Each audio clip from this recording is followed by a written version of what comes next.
Sa'yo, Lenny. Bakit po? Bakit po si Well, she's clean. That's all. Sara Duterte or Leni Robredo? Para sa'yo, sino yung karapat-dapat nating iboto ngayon? Si Sara. Sara. Bakit si Sara Duterte tingin mo, Tay? Hello guys, nandito tayo ngayon sa may Dolomite Beach. Tara, samahan niyo po ako tayo magkakali survey dito. At ito yung ating tanong, sino ang iboboto mo president sa 2028? Ayan. Ito yung pinakamainit ngayon sa dalawa. Tara, at samahan niyo ako. Ikot tayo dito. Ito si ma'am. Ma'am, pwede magtanong, sino iboboto niyong president sa 2028? Sara Duterte. Bakit si Sara Duterte, ma'am? Gusto ko eh. Gusto niya Sara Duterte. Sara Duterte. Oy, Sara Duterte. Ito sila, sir. Ma'am, pwede magtanong, survey lang, sino iboboto niyong president dito sa dalawa? Sara Duterte. Bakit Sara Duterte, sir? Bakit si Sara Duterte? Ma'am, ikaw? Anak ni Digong eh. Anak ni Digong. Ayan, thank you sir ha. Sara Duterte. Ito. Sir, survey lang. Eto mainit na ka-issue kasi ngayon eh. Sino iboboto niyong president sa dalawa? Tatakbo 2028. Sara Duterte tsaka Leni Robredo. Sa tingin ko, Leni Robredo. Leni Robredo sa'yo. Ikaw mami. Bakit sir si Leni Robredo sa'yo sir? Tingin mo? Kasi sa tingin ko, si Sara wala kasing isang salita eh. At medyo pamali-mali pag nagbitaw ng salita eh. Kailangan natin yung pag nagsalita eh, sigurado. Kaya Leni Robredo. Leni. Ayun. Thank you sir. Leni Robredo. Sir, survey lang. Sino iboboto mo sa 2028? Sa dalawa na to. Sara Duterte. Bakit Sara Duterte sir? Tingin mo. Tingin mo sir, bakit Sara? Yan yung susunod sa yapak ng tatay. Tatay niya. Thank you sir. Ikaw ma'am, sino iboboto mo sa dalawa? Mainit na usapan to ngayon sa social media. Sara Duterte tsaka Leni Robredo. Sara. Sara Duterte. Bakit ma'am tingin mo Sara? Parang okay naman yung ano. Okay, Sara. Ayan, thank you. Ito si Mami. Ma'am, pwede kang matanong, survey lang to. Mainit na issue to ngayon, Mami. Sino iboboto nyo? Ha? Wala si Mami. Sige, thank you. Okay, at eto sir. Sir, survey lang, sino iboboto mo sa 2028? Eto, mainit na issue tong sa dalawa na to. Sara Duterte. Sir, bakit Sara Duterte tingin mo ang para matuloy niya yung ano ni Duterte, yung tatay niya. tatay niya? Pinagpapatuloy niya yung ano. Okay, thank you sir. Sir, ikaw, survey lang. Sino iboboto mo sa dalawa? May na-issue to ngayon, 2028. Para sa'yo, Lenny. Bakit po? Bakit po si... Well, she's clean. That's all. Okay, Okay. thank you. Thank you. Okay, ate, iba-iba yung komento ng ating mga kababayan. Sir, survey lang, sino iboboto nyo sa dalawa? 2028, wala. Ikaw sir, mainit na issue ngayon sa dalawa. Leni Robredo tsaka Sara Duterte. Sara Duterte. Sara Duterte. Sir, bakit Sara Duterte sir? Tingin mo? Nung mga nakaraang administrasyon, wala namang nagawa ito. Wala Kaya- namang nagawa. Ito, ang dami nang nagawa nito ni Sara. Kaya vote ka kay Sara. Kay Sara. Isa Say- pa, pagka ito ang tumayong presidente natin sa susunod na administrasyon, baka mas lumala pa yung mga bangag. Baka dumami pa lalo. Mahirap na. Ayan. Thank you sir. Sige, sir. Okay. Okay, iba-iba comment. Ikaw ma'am. Ma'am, okay ka lang matanong, sino iboboto mo 2028 sa dalawa? Siyempre Sara. Sara. Bakit si Sara? Eh, kasi maraming nagawa eh. Yung ano, pangalan na lang ng papa niya. Papa niya. Okay, thank you. Ikaw sir. Sir, survey lang, sino iboboto mo sa dalawa? Mainit-init tong usapan na to sa dalawa na to eh. 2028, Sara Duterte o Leni Robredo? Para sa iyo. Di lang naman yan. Pares lang. Pares lang. Ikaw ma'am, tingin mo sa dalawa. Kay sir, parehas lang eh. Sa inyo, tingin yung karapat dapat nating iboto ngayong 2028? Dahil napakarami ng mga issue na nangyayari sa ating bansa, no? Yan din. Ganun din, parehas lang rin. Parehas. Okay, thank you. Parehas. Wala pa. Ikaw, sir. Sir, butante ka na? Sir, sino yung boboto mo sa dalawa? Tingin mo. Siyempre si Sara po. Sara Duterte. Bakit po si Sara Duterte? Tingin. Kababayan. Oh, thank you, sir.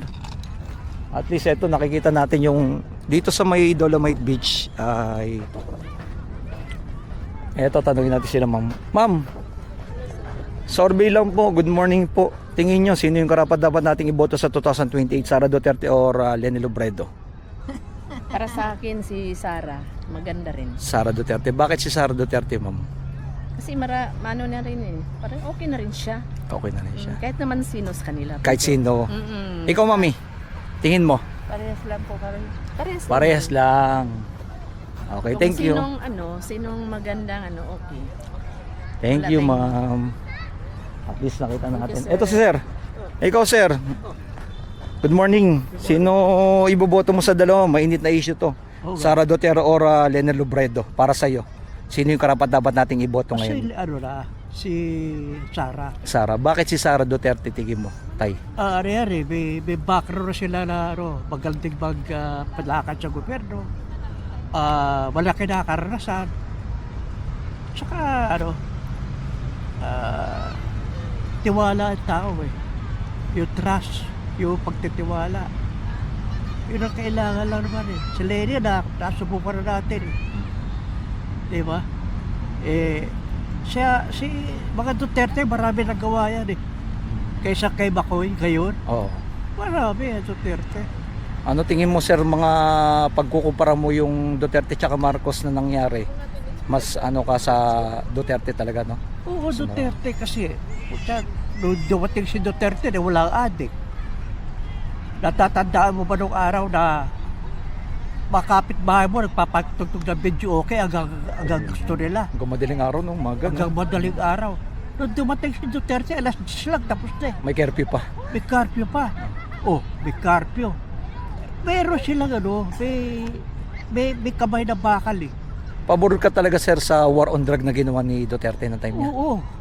Kasi sino lang ba pinagpapatay? Pinagpapatay na ba yung mga adik eh? Yung mga gago, Oh. yung mga loko-loko. Ikaw ba, rape pa niya? Ayaw mo ba, ikaw? Kamag-anak mo, ni-rape ng adik. Pakukulong mo lang. Oo, tama. Di ba, pabibitay mo na, di ba? Oh, gano'n yun. Kasi sa atin, wala. Kaya nga, maraming smuggle dito ng Cebu, marami wala tayo ng death penalty. Pero kung may death penalty tayo, takot. Tingin mo, tayo yung pag nakaupo na si Sara Duterte, di maitutuloy niya yung ginawa ng kanyang tatay about sa war on drug? Tutuloy yan. Sa ngayon pa lang, marami na sumasaludo dyan. Ngayon, marami na natatakot dyan. Di ba? Hindi pa talaga, yan. Ibig sabihin, talaga hindi pa lumalarga yan. Wala pang ginagamit na kasi ganito. Wala pa. Pangalan pa lang yan. So, supportahan niyo po sa 2028? Oo, susuporta ako yan. Nabawan ako dyan. Kahit nung araw pa, supporter na ako nito Duterte. Kasi nakita mo yung Marcos at Duterte. Ako nakita ko yung Marcelo eh. Oh. Ano po masabi niyo po sa martial law? Ako, ang daming pinatay. Ang daming walang nabayaran. Maraming kinidnap. Maraming pinagsahan. Sabi daw kasi nila, di ba sa ICC, mas marami daw napatay ang sa time daw ni Duterte. Kaloko. Iba naman yung pinatay kasi sa talaga nagpatayan. Oh. Di ba? Yung pinatay talaga sadya na yun eh. Diba? Oh. Oo. Na kailangan mawala na yun. Di ba? Kailangan mawala na sa gobyerno yun. Mawala na sa mundo. Di ba? Kaysa andyan nga yung tao. Pero tarantado naman.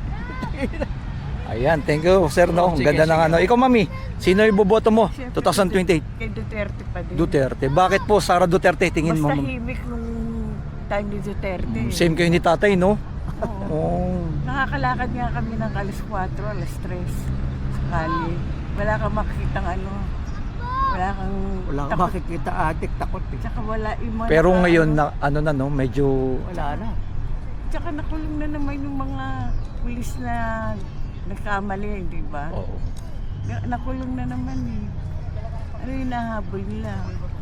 Patayin yung kanilang kamag-anak. Tsaka yung dyan, yung gabay, you are right. Oh. Oo. Yung human rights, hindi human rights yun eh.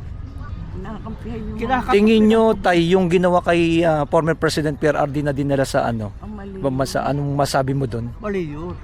Hindi pwedeng gano'n-gano'n lang yun. Kasi may ruling naman dyan eh. Bago dalhin doon, nalagay muna sa local natin. Doon muna nilitisin. Dapat ganun ginawa Oo, na. dapat gano'n. And then, didiretso nila eh. Oo. Tama. Ayun, talagang ano nun. At least. Ito maganda bukas. Opo. Yan, no. Di ba? Baka natin kung ano sasabihin. Ako talagang magaling ICC talaga eh. Maraming ano eh. Yung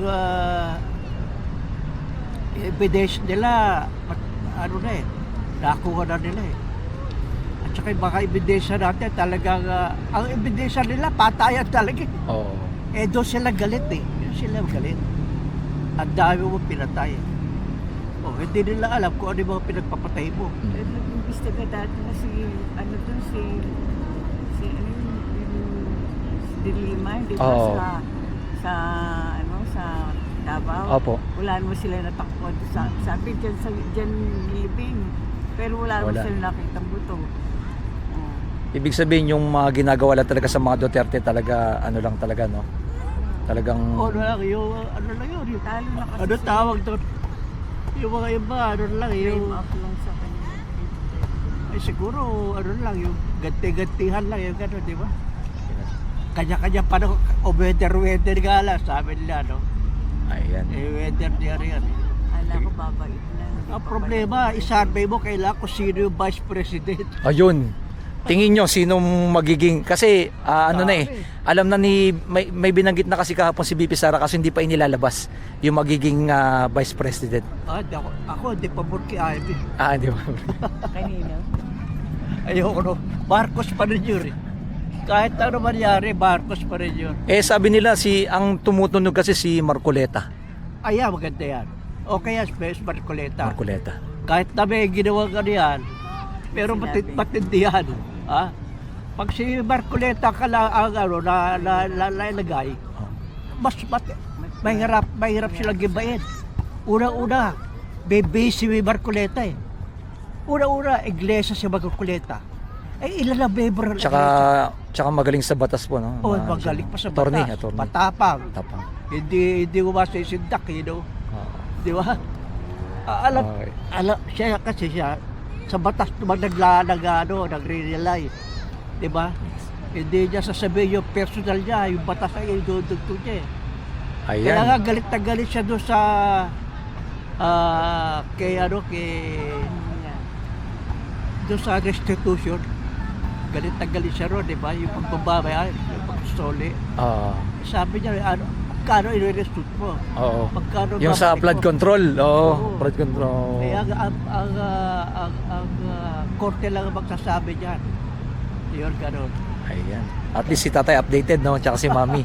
Thank you po sa inyo At least nalaman natin yung pinaka. Ano mo yung vice president, yan ang maganda survey niya. Ayan, sige. Oo. Next time no. Eh, Next time iano natin. Yung vice president ka, pati si Isko nagsuwasama eh. Oo. Di ba? Pati si Isko nadadamay eh. Damay. Sabi daw ni Isko, tatapusin niya daw yung term niya ng 3 Oo, taon daw di pa dito. Hindi pa kaya. Hindi pa kaya no. Oo, hindi pa kaya. Pero dito sa Manila may yung pagkaupo ni Isko, medyo na aayos na po yung ano no. Oo, iba wala natatalo si Isko, kay Isko dito. Kasi nakaraan na Nakita mo ano. yung kalaban niya, yung babae, Oo. sila kuna. Kahit pagsamahin mo yung boto mo kay Versosa tsaka ano, hindi pa sila abot eh. Kasi nakita na kasi yung town bayan, yung ginawa ni Isko ng nakarang ano, no? Dami nagawa eh. Oo. Kaya kahit si- Luminis ang Manila. Oo, luminis oh. Oo. No, totoo po 'yun, no. Estrada, yung gitna, yung daanan ng sasakyan, ginawang ano ito? Tindahan. Mga tindahan, oo. Pagka alas 3 na, lalabas na lahat. Wala nang dadaan. Kagaya po ng ano, Divisoria, 'di ba po? Oo. Ngayon ano na eh. Nakaka- Talaga na may maintain, no, na may maintain, no. Diba? Opo. Takot naman silang... Pero kapal ho ni Estrada, ako Sa kurang- eh paano binabayaran si Estrada ng 5 bilyon sa araw? Ang laki, no. Oh, dahil nga may open deck Isko eh. 5 billion a day. Hindi ano talaga si Isko, hindi talaga Hindi mag talaga. Matindi. Tsaka yung ano talaga niya para sa ano talaga yung mamamayan eh. Dito sa Manila eh. Sige tay, thank you Nay ha. Oh, yun. Maraming salamat. At least nakita na natin, nasorbe na natin, halos karamihan no. Dito talaga. Ito. At ito naman. Sir, pwede kang matanong? Hindi pas si sir. Ito si Mami. Ma'am, survey lang. Pwede kang matanong dito sa dalawa. Mainit na usapan ito. Sino tingin mo iboboto nyo dito sa dalawa? Pa si Mami. Okay, dito banda. Ito sila sir. Mga nagbabasketball. Tingnan natin.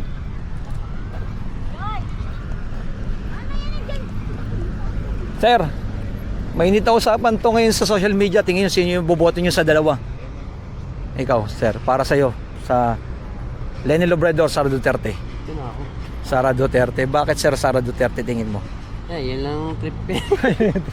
Mapagpiliin. Ikaw ma'am. Tingin mo? Sino sa dalawa? Hindi na boboto. Hindi na boboto. Ikaw mami. Tingin mo sino sa dalawa? Sa akin, para Oo, sa akin, para sa'yo. siyempre kababayan ko. Sino po? Leni. Oh, bakit po si Leni Robredo tingin mo mami? Wala lang. Kababayan.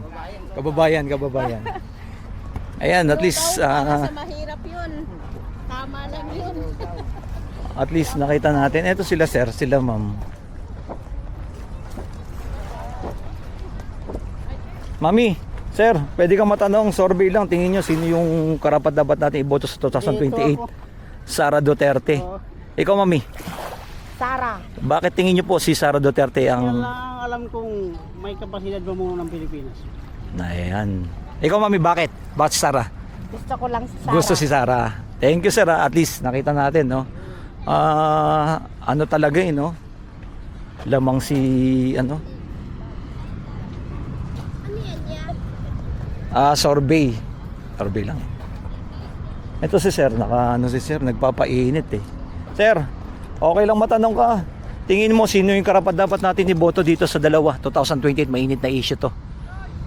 Sa dalawa na to. Leni Robredo or Sara Duterte?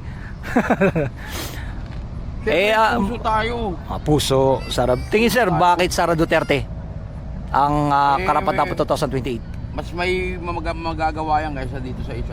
Ayun. Parang trabaho ko lang to eh. Trabaho. Naglulugaw. Thank you sir. Ayan, at least nakita natin no. Ano talaga? Okay. Parehas bang abogado yan? Parehas ba silang attorney? Daw po eh. Kaso mas matalino yung abogado yun eh. Okay. Galing Amerika kasi yan. Okay, thank you sir. At kita natin no. Dito sa Dolomite Beach nakita natin yung pagkakaiba ng dalawa. Ito ang sitwasyon ngayon dito sa may Dolomite Beach. At it's like and comment and share kung nung masabi nyo. Ikaw kabayan, sino ang iyong iboboto dito sa 2028 President? Leni Robredo o Sara Duterte? I-comment mo na below guys. Thank you sa inyong lahat dyan. And God bless. Like and comment and share. Ito ang ating pinaka-latest update natin dito. At i-comment nyo below kung saan tayo gusto nyong umikot na lugar. God bless.